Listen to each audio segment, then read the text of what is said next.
The Labor Department today reporting 1.8 million jobs created in July that beat expectations.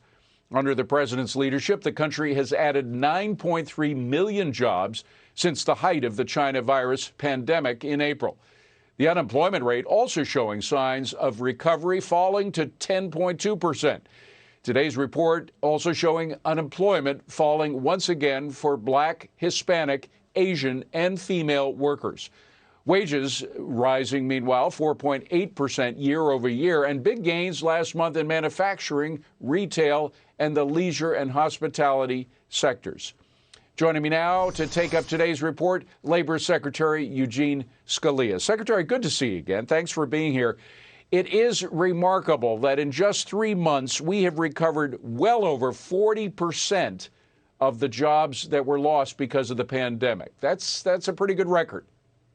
It's been a really very strong run, David, and much better than people were projecting back in March and April. And we've now had the 3 strongest months on record for creating new jobs. As you say, adding up to 9.3 million over that period of time. And the 1.8 million this month is notable in part because it was a hard month in some places. 3 of our largest states had to tighten up a little bit on the reopening because they were seeing a rise in cases. That's California, Texas, and Florida. And yet, despite a bit of a setback I think we had in those states, nationally, we still continued to add jobs and get unemployment really on the cusp of 10%. People were asking me earlier in the year, when might we see 10% unemployment again? When next year? And I said, well, I think we can get there this year. But even I was not projecting that we would be on the verge of that by now. Now, there is work to do. A lot of people still to get back to work, but it's great headway. Is there a possibility that the renewed lockdowns in some areas of the country, you mentioned the spike of cases in California, that they may show up in next month's unemployment figures to the negative side for the economy? Well, let me say first, David, it's just important that we all continue to take seriously the precautions that the task force and public health authorities have been giving with respect to distancing, hygiene, masks in many circumstances, and the like. We got a warning in those states. Too many lives were lost there.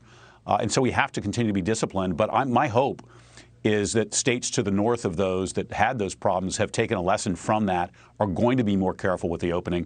And I think we can have a very strong August if people heed that lesson. Forgive me, unlike in March and April, when there was a consensus, at least certainly among Democratic governors, that you had to completely lock down the economy, just stop it. A dead stop. Now Americans, I think, are convinced, even in some of the blue states, that Americans are smart enough and determined enough and innovative enough to figure out a way of coping with a virus in a sensible and responsible way and keeping the economy open. Don't you think? Absolutely. We're not going to lock down again. We can reopen safely. It does take certain precautions. But with those precautions, we can do it. And the alternative is just unacceptable from a health perspective, among others. We know that the health consequences of prolonged shutdowns are grave. And we're now seeing that it's eminently possible to reopen safely, bring more people back to work. And as I look at the job numbers we had today, by the way, I do see a number of sectors where we have opportunities to bring hundreds of thousands of people back to work in the months ahead. Healthcare, for example. There's still 800,000 fewer jobs than a few months ago. Right. But that's a growing sector of the economy. Just one last point there, David. More than 80% of the people who lost their jobs in the last few months still say they think it's a temporary job loss. More than 80%. That's encouraging, too. It is. But there are still a lot of folks unemployed in America, far too many. And there are efforts to help them. Of course, you have the federal unemployment assistance program. It's on top of the state unemployment checks. It's now $600. A lot of people argue that that's too much, that a lot of people are getting paid more than they got for working, and that shouldn't be. But the president wants to continue it since it ran out this week. and apparently Democrats are too involved in playing political games than at least go along in this one effort to really help Americans. The president may, in fact, use an executive order in order to continue with that program. Larry Kudlow talked about it earlier today. Let's play that tape. I believe he will. As I said, the legal drafting is complete. We've had intense discussions about this in the last several days. I don't want to make a prediction. It's up to him to inform the public if he's satisfied with what the work's been done. There's a whole variety of issues and federal powers that are at the president's disposal, and he will use them. You can bet on it. So, Secretary, Larry says you can bet on it. We've heard that as early as this evening, we may see signs of an executive order on that. What do you know? Well, what I know first is that this president has been extraordinary in creating jobs for the American people, and that is going to continue to be his top priority.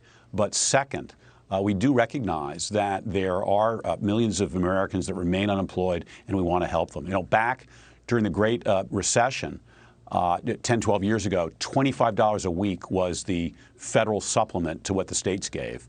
What the president proposed and the Senate Republicans proposed was $200 a week. And they also said, while we negotiate, let's leave the $600 in place for another week. The Democrats said, no way. So they stopped that $600 a week benefit last week. And the president's going to step in here and help the unemployed Americans if the Senate Democrats continue to block this. Larry's right.